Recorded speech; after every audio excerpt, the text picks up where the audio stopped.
Please subscribe our channel and press the bell icon and like our videos.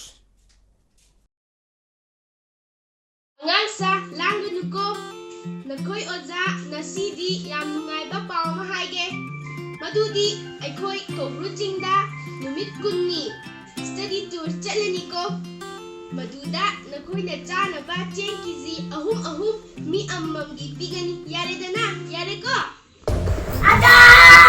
Ada! Amago! Ada na ba? Amago ka na. Amago ka. Never!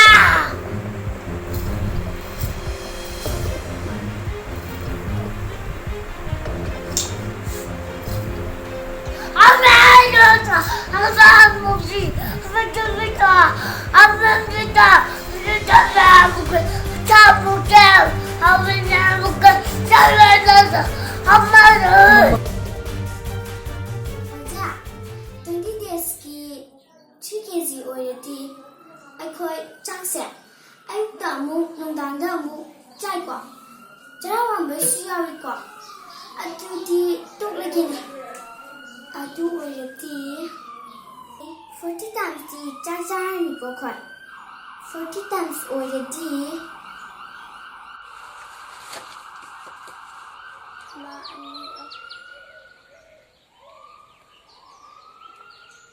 Đào cùng trả mama. Chị đi ai lại đi cái chuyện mà sinh thùng và cái làm ba mà này nè. Ủa cha, chị bút thở lấy của mày tông nè. 75 gram chagadaba amutani mana only 75 gram no magina 150 gram Oja, chinh đó 75 gram kitang chagadaba oidamina. Hawaii khana yele ni phagadawa. 75 gram do di uksu thaloi insang sipidabina. Hingna adum sai daga isin thaisin khai geza. Adina far ni aja.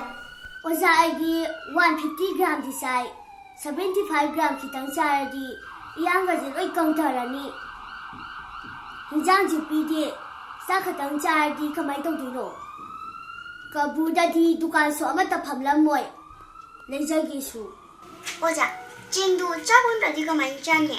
Thung na ba mai ising gas pirodra. Mai ising su frida pipi oja. oza kana ne da sing sigi mahuta the point because he young su young su are mai su ting ro adu za isi mi kharang marang ka hem bi ko among number 2 to ja do na oza Oja, PVP bako. Mi amana 20 days da kyam sagani manipuri khoi di sang aju cha de do. Oja, Hawaii mai ising 100 de ru ko. 20 days ko buza lei bai ba se. Phagi na te ko. Oja, kok to kitang thada bi we.